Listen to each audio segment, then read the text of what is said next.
আসসালামু আলাইকুম। কুকিং হাউজে সবাইকে স্বাগতম জানাচ্ছি আমার আজকের রেসিপি দেখার জন্য। আজ আপনাদের জন্য নিয়ে এসেছি আটা দিয়ে দারুণ মজাদার একটি নাস্তার রেসিপি, যেটা সকাল অথবা বিকালে চায়ের সাথে খেতে খুবই ভালো লাগবে। তৈরি করা একদমই সহজ, খুবই অল্প উপকরণ দিয়ে তৈরি করে নেওয়া যায়। খেতে অনেক বেশি টেস্টি এবং মজাদার। আজকে তৈরি করে দেখাবো মচমচে ঝাল বিস্কিট। এই ঝাল বিস্কিটগুলো একবার বানিয়ে বেশ অনেক দিন পর্যন্ত সংরক্ষণ করে রেখে খাওয়া যায়। তাহলে চলুন কিভাবে তৈরি করি দেখে নেই। আর এখনও যারা আমার চ্যানেলটি সাবস্ক্রাইব করেননি তারা প্লিজ আমার চ্যানেলটি সাবস্ক্রাইব করে নেবেন এবং পাশে থাকা ছোট্ট বেল আইকনটি প্রেস করে দিবেন। এতে করে আমি যখনই কোনো ভিডিও আপলোড করব সাথে সাথে আপনাদের কাছে নোটিফিকেশনটি পৌঁছে যাবে। একটা মিক্সিং বোল নিয়ে নিয়েছি। এখন এর মধ্যে নিয়ে নেব 1.5 কাপ পরিমাণ আটা।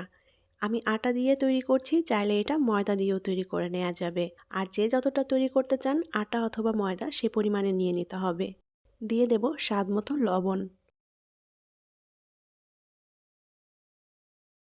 চাট মশলা দিয়ে দেব 1 চা চামচ পরিমাণ। আর এই চাট মশলা দেওয়ার কারণে এই ঝাল বিস্কিটটা খেতে অনেক বেশি টেস্টি এবং মজার হয়। আস্ত জিরা দিয়ে দেব 1/2 চা চামচ পরিমাণ। শুকনো মরিচের গুঁড়া দিয়ে দেব সামান্য পরিমাণে। এবার শুকনো উপকরণগুলো খুব ভালোভাবে একত্রে মিশিয়ে নেব। এখন এর মধ্যে দিয়ে দেব কাঁচামরিচ। আমি এখানে 2টা কাঁচামরিচ মিহি কুচি করে নিয়েছি। আর দিয়ে দেব ধনেপাতা কুচি। এবার দিয়ে দেব একটা ডিম। ডিমটা দিলে অনেক বেশি সুস্বাদু হবে খেতে। আর দিয়ে দেব তেল। এখানে 2 টেবিল চামচ পরিমাণ তেল নিয়েছি। এখন সমস্ত উপকরণ খুব ভালোভাবে মিশিয়ে নেব। ডিমটা এখানে যদি কেউ বাদ দিতে চান এটা বাদ দেওয়া যাবে, তবে ডিমটা দিলে খেতে অনেক বেশি টেস্টি এবং মজার হয়। আমি আটার সাথে সব কিছু ভালোভাবে মিশিয়ে নিয়েছি। আটাটা এরকম ঝরঝরে হয়েছে।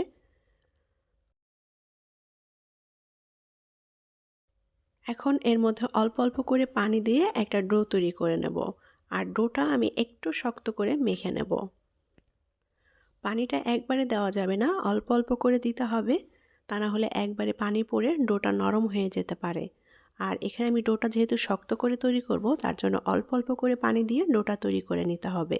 খুবই সহজ একটি রেসিপি। ঘরে আটা অথবা ময়দা থাকলে ঝটপট করে এটা তৈরি করে নিতে পারেন। আর এটা সকাল অথবা বিকালে চায়ের সাথে খেতে অসম্ভব রকমের ভালো লাগে। আটার ডোটা আমি খুব ভালোভাবে মথে নিয়েছি 4-5 মিনিট ধরে। আর ডোটা ঠিক এরকম একটু শক্ত করে মেখে নিতে হবে। ডোটা তৈরি করার পর এটা রেস্টে রাখার দরকার নেই, এটা সাথে সাথেই তৈরি করে নেওয়া যাবে। যদি ডোটা রেস্টে রাখতে চান তাহলে রাখতে পারেন। এখন ডোটা আমি একটা বোর্ডের উপর নিয়ে নিচ্ছি। ডোটা হাত দিয়ে প্রেস করে আমি একটু ছড়িয়ে নিচ্ছি। এখন এর উপরে কিছুটা তেল লাগিয়ে দেব, যাতে করে ডোটা বেলার সময় বেলনে বা বোর্ডে লেগে না যায়। এখানে কিন্তু কোনো আটা বা ময়দা কোনো কিছুই দিচ্ছি না বেলার জন্য। আমি একটু তেল দিয়ে লাগিয়ে নিচ্ছি, এতে করে বেলতে সুবিধা হবে। হাত দিয়ে একটু প্রেস করে আমি ছড়িয়ে দিলাম। এখন একটা বেলন দিয়ে আমি খুব ভালোভাবে বেলে নেব। এটাকে একটু গোল করে বেলে নিতে হবে আর একটু মোটা করে।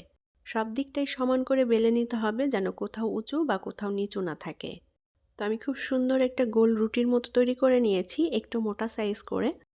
এখন একটা কাঁটা দিয়ে আমি এভাবে কেটে নিচ্ছি। আপনারা দেখেই হয়তো বুঝতে পারছেন, খুবই সহজ। আর এটা আপনাদের পছন্দ মতো যে কোনো শেপ দিয়ে তৈরি করে নিতে পারেন। আমি আজকের বিস্কিটগুলা 4 কোণা অর্থাৎ স্কোয়ার করে তৈরি করে নিচ্ছি। যার যার পছন্দ মতো শেপ দিয়ে বিস্কিটগুলা তৈরি করে নেওয়া যাবে। তো আমি এরকম স্কোয়ার করে বিস্কিটগুলা কেটে নিলাম। একেবারে সহজ একটি রেসিপি, কোনো প্রকার ঝামেলা ছাড়াই তৈরি করে নেওয়া যায়। তো এখন বিস্কিটগুলা ভেজে নেব। ভেজে নেওয়ার জন্য প্যানে আমি পরিমাণ মতো তেল দিয়ে তেলটা একটু গরম করে নিয়েছি।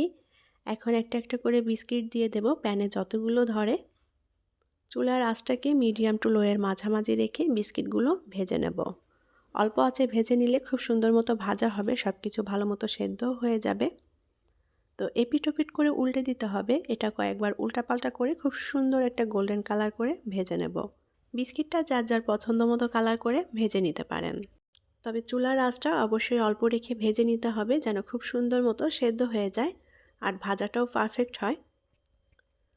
তো তো এপিট-ওপিট উল্টাপাল্টা করে দিয়ে আমি বিস্কিটগুলোকে গোল্ডেন কালার করে ভেজে নিয়েছি। এখন এগুলো তেল ঝরিয়ে উঠিয়ে নেব। আমি বিস্কিটের কালারটা খুব বেশি ডিপ করিনি, লাইট গোল্ডেন কালার করে ভেজে নিয়েছি। গরম অবস্থায় বিস্কিটগুলো একটু নরম থাকে, তবে এটা ঠান্ডা হওয়ার পর অনেক বেশি মচমচে হয়ে যায়। তেল থেকে তুলে নিয়ে বিস্কিটগুলো আমি ঠান্ডা করে নেব। সবগুলো বিস্কিট ভেজে নিয়েছি আর বিস্কিটগুলো আমি ঠান্ডা করে নিয়েছি। আপনারা দেখেই হয়তো বুঝতে পারছেন বিস্কিটগুলো কতটা সুন্দর এবং লোভনীয় হয়েছে।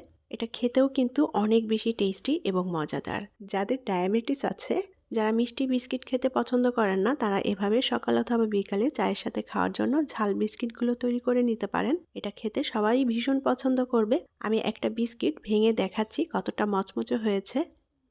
তো আশা করি দেখেই বুঝতে পারছেন বিস্কুটগুলো কতটা মচমচে হয়েছে আর এটা খেতেও অনেক বেশি মজার হয়েছে। এই বিস্কিটগুলো কেউ যদি সংরক্ষণ করে রেখে খেতে চান, তাহলে বিস্কুটগুলো ভাজার পরে এটা খুব ভালো মতো ঠান্ডা করে নিতে হবে।